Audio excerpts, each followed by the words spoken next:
Oui. Bonsoir et bienvenue à l'ajournement du Conseil municipal du 6 juin. On est présentement le 6 novembre, excusez-moi. On est présentement à l'ajournement du 20 novembre 2023. Je constate le quorum à l'Assemblée. Je vais demander à Mme Lambert de nous faire la lecture de l'ordre du jour de la séance d'ajournement, s'il vous plaît. Merci. Donc, mon bienvenue du maire et constat du quorum en 1. 2, lecture et adoption de l'ordre du jour. Point 3, point de l'ajournement en 12. 3, demande de dérogation mineure 145, 155, pas de 20. Et le point 19 est à l'ajournement également. Primo, 19.1, mandat à MSH. 19.2, le projet conduite d'amener d'eau potable. 19.3, projet de la rue Lavoie. 19.4, projet aqueduc chemin du Golfe. 29 en affaires nouvelles, nous sommes tous présents, donc on peut ajouter des points. Donc, 3 nouvelles correspondances, barrage routier, la marmite fumante, demande d'aide financière de la marmite fumante, l'aide au financement de Casse-Noisette du prisme culturel. En B, acquisition du presbytère. C, acquisition des cimetières. Offre de services SCT. En D, offre de service EPA architecture pour la salle de bain de l'édifice au sol. F, achat de compteurs d'eau. G, RIRL rang des îles, recommandation de paiement 6 et 7 en point 4, période de questions, 5, levée de la sanction. Je prendrai un proposeur pour accepter l'ordre du jour proposé par Michel, appuyé par Jean. Le point 3, point d'ajournement, 12.3, demande de dérogation mineure du 145 et 155 rue Potvin. André, s'il vous plaît. Oui, demande de dérogation mineure pour le 145 à 155 rue Potvin. Raphaël Boucher présente une demande de dérogation mineure pour le 145 à 155 rue Potvin afin d'autoriser l'implantation d'une haie de cèdre d'une hauteur maximum de 6 mètres à l'arrière du lot 6 479 096 afin d'ajouter une certaine intimité pour les résidents localisés à l'arrière du bloc de 6 logements 145 à 155 rue Potvin. Cela ne respecte pas l'article 12.17.2 du règlement de zonage 2018-464 limitant la hauteur d'une clôture de 2 mètres en cour arrière.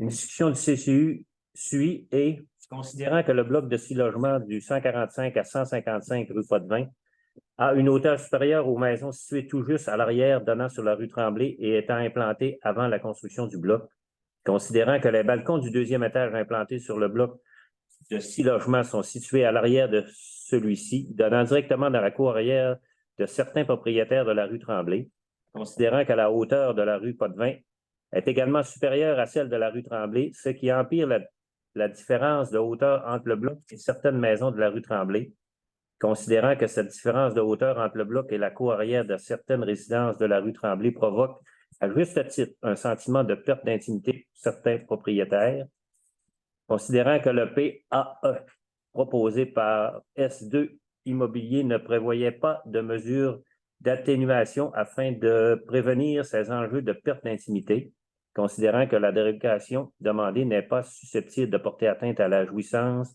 pour les propriétaires des immeubles voisins de leurs droits de propriété, considérant que l'atteinte des objectifs du plan d'urbanisme n'est pas compromise par le fait d'accorder la demande, à ces causes. Il est proposé par, appuyé par, et il est résolu unanimement que le CCU recommande au conseil municipal d'autoriser la demande de dérogation mineure, d'autoriser l'implantation d'une haie de cèdre d'une hauteur maximum de 6 mètres à l'arrière du lot 6 479 096 afin d'ajouter une certaine intimité pour les résidents localisés à l'arrière du bloc de 6 logements 145 à 155 rue Potvin.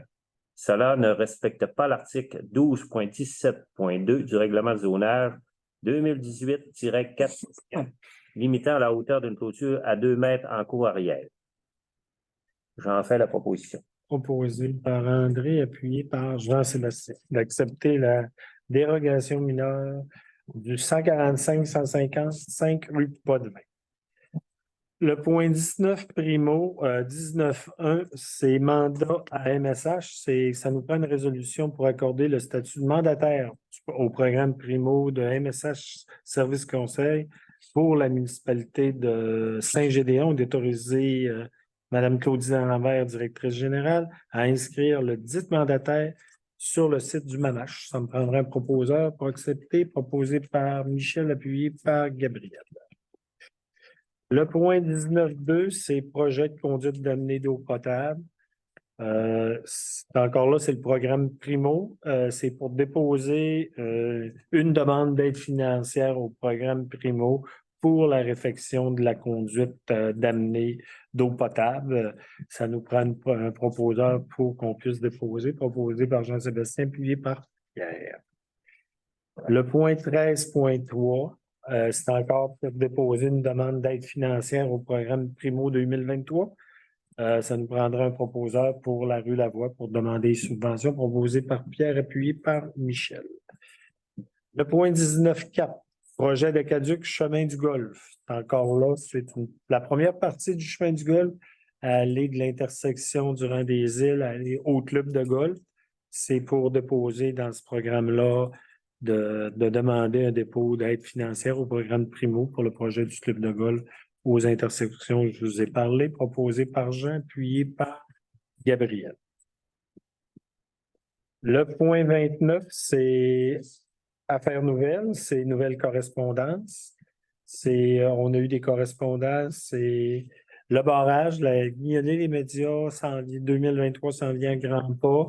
On a eu une demande de la marmite fumante pour faire un barrage routier dans le cadre de la guignolée des médias qui se tiendra le 7 décembre prochain et ils veulent faire 2 barrages routiers à Saint-Gédéon, un à l'intersection du rang des îles, chemin de Quin, et un autre rue de Quin et chemin de la Plage. C'est pour les autoriser. Ça me prendrait un proposeur proposé par André, appuyé par Pierre. Le point I, demande d'aide financière, marmite fumante. C'est encore là, demande d'aide financière. Vous demandez des méthodes, Pierre? Oui, la demande d'aide financière, on avait 2. On avait la guignolée des médias. On vous recommande 300 $. L'an passé, en 2022, il avait ramassé 35 000. Ça prendrait une proposition proposée par Pierre, Posé. appuyée par Michel. Avec l'autre. L'autre point, aide financière, casse-noisette, presculturelle, Pierre. On vous recommande l'achat de 4 billets à 75 $ pour un montant de 300 $. C'est pour le ballet casse-noisette. Danser dans le ballet casse-noisette, donc une belle opportunité à nos élèves de vivre une expérience de scène unique. De plus, du plus jeune au plus avancé, ces jeunes artistes travailleront davantage de techniques pour se dépasser et performer dans cette histoire de Noël en interprétant différents rôles. En fait, la proposition. Proposé par Pierre, appuyé par Jean-Sébastien. Le point suivant, c'est l'ajout de l'acquisition du presbytère suite à des discussions avec la fabrique et l'évêché. Mais il faut reprendre notre résolution là, pour l'acquisition du presbytère et des cimetières. Il faut faire 2 résolutions distinctes. Le texte et les attendus restent les mêmes que la dernière fois. Qu'on achète le presbytère au montant de 75 000 et qu'on se porte acquéreur là, de cette bâtisse-là pour le montant de 75 000. Ça me prendra un proposeur proposé par Pierre, appuyé par Michel. Le point suivant, c'est l'acquisition des cimetières. Les 2 cimetières sont situés à Saint-Gédéon. C'est pour faire vraiment l'acquisition au coût d'1 $. Et c'est toujours conditionnel, là, on n'acquérera pas, même s'il y a 2 résolutions. Les cimetières sans l'acquisition du presbytère, c'est écrit dans la résolution, tandis que l'acquisition des 2 cimetières est conditionnelle à la vente du presbytère à la municipalité au montant de 75 000 $. C'est une condition sine qua non qui est là-dedans et qui devra être respectée.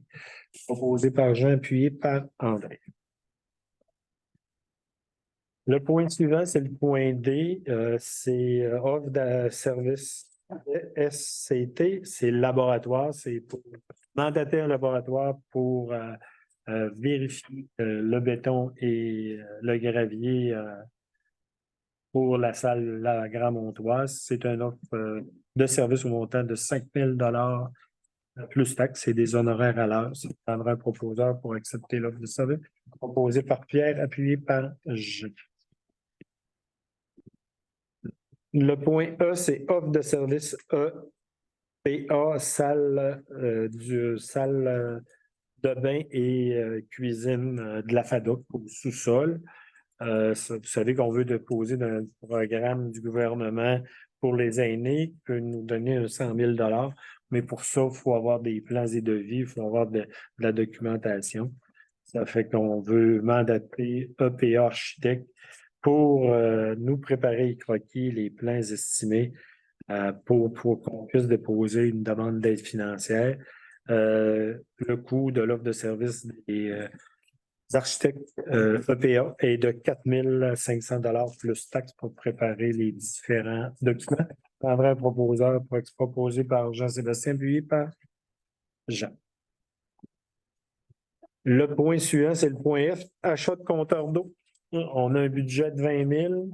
On a besoin de compteurs d'eau de différentes grosseurs pour vraiment, selon le bilan d'eau potable, on a besoin d'installer des compteurs pour avoir un bilan d'eau potable. Et c'est des obligations gouvernementales, ça, on veut déposer dans des programmes comme Primo. Si on ne fait pas ça, ben, on peut dire adieu à tous les programmes.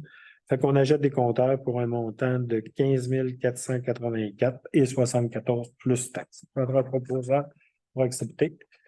C'est produit BCM proposé par André, appuyé par Gabriel. Le point suivant, ça va prendre 2 résolutions. C'est une première résolution, c'est dans le cadre du RIRL Rang-des-Îles, recommandation de paiement numéro 6. On a une recommandation de paiement qui a été revisée de nos consultants MSH. Ils nous font la recommandation de paiement au montant de 109 271 et 69 pour la recommandation de paiement là, pour payer le décompte 6. Le décompte-là, en passant, ça va aux constructions de l'Est. Mais les sommes sont retenues tant et aussi longtemps qu'on n'a pas réglé avec la caution de construction de l'Est. C'est bien important. Et on vous recommande là, de mandater. Puis il y avait également dans cette résolution-là de payer un montant de 14 869,98 à Intercité Construction pour les travaux de formation d'accotement et réalisation au 30 novembre 2022. Comme c'était dans l'autre résolution, ben on va la mettre aussi dans celle-là. Je prendrai un proposeur pour accepter, proposé par Jean, puis par Pierre. Il y a aussi la recommandation de paiement numéro 7. Suite à la revision de la recommandation 6, ben, la recommandation 7 n'avait jamais été approuvée. C'est pour faire une recommandation de paiement au montant de 178 041,68, excluant les taxes. Et il y a des frais cumulés retenus qui montent au montant de 41 466,40, excluant les taxes. Le paiement final, excluant les taxes, va être de 136 575,28 pour le paiement final des différents de la retenue. Final, c'est encore là, comme on vous l'a dit tantôt, c'est construction de l'Est, c'est un autre recommandation de paiement qui va être retenue pour qu'on puisse régler avec la caution. Et en même temps, ben, on dépose avec la recommandation de paiement le certificat de réception finale des travaux, ainsi que la liste de déficients revisée en date du 14 novembre 2023, revision 3, qui vont servir à compléter les travaux là, avec la caution puis nos concurrents. Je prendrai un proposeur pour accepter la demande de paiement numéro 7 proposée par Michel, appuyé par Gabriel. Période de questions, comme on n'a pas de citoyens dans la salle, il n'y aura pas de questions. Et le point suivant, c'est la levée de l'Assemblée. Ça me prendra un proposeur proposé par André de faire la levée de l'Assemblée de l'ajournement du 20 novembre 2023. On vous souhaite bonne soirée à tout le monde. Faites attention aux routes. L'hiver s'en vient à grands pas. Le froid s'en vient. Soyons prudents et je vous souhaite une bonne soirée et on se revoit au début du mois de décembre. Merci et bonne soirée tout le monde.